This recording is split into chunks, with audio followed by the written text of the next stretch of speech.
विद्युत वितरण कंपनी कंधार येथील उपअभियंता आणि कर्मचारी यांच्या निष्काळजीपणामुळे विजेचा धक्का लागून महिलेचा मृत्यू।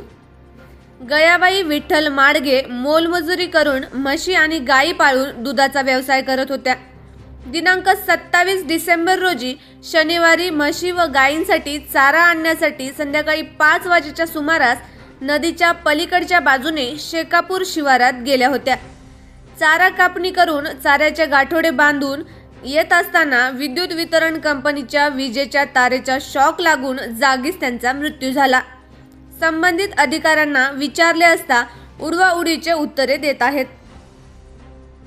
इतके दिवस काय झालं तुम्हाला तिथं जायला भीती वाटली 2 फुटावर तर मग तार एवढे दिवस काय केलं तुम्ही? इन्सिडेंट झालाय अजून पुन्हा व्हायची वाट बघायची का? नाही आपल्याला लवकर आता मला एक गोष्ट सांगा, मी एक उदाहरण सांगायला इथे नदी आहे, पोहायला येतात, कुणाला ऊस खाऊ वाटलं ते ऊसाचा भाला घेऊन जर इकडे आलं नाही उत्तमराव या एमएससीबी इतकं खातं निर्डावलेलं कोण येणार? दुसरं कोणतं खातं राहिलं नाही। पंचायत समिती म्हणता पण पंचायत समितीच्या पुढे सुद्धा एमएससीबी खातं निर्डावलेलं पैशाशिवाय तुमच्या डिपार्टमेंटला साहेब कर्मचारी परेशान तुमच्यामुळे काही जाऊ द्या गुटे साहेब ज्या दिवसापासून मठपती साहेब आले मी ऑनलाईन बोलावलं, थांबा. कार वडायचा राहू द्या. विषय थांबा.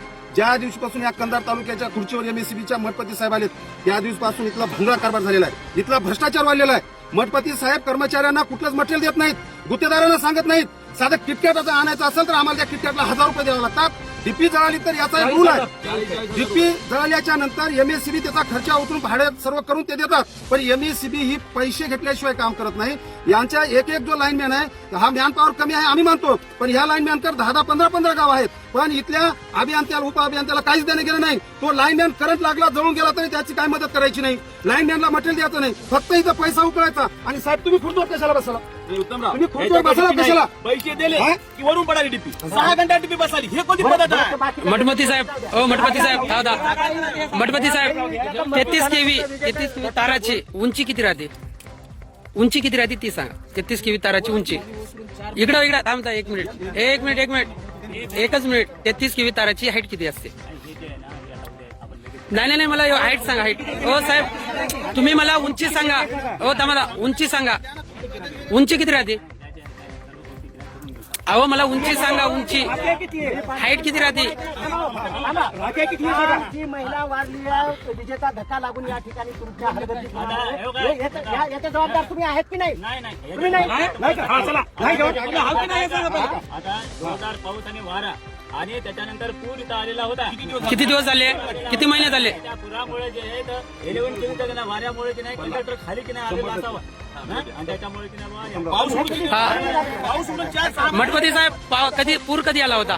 हा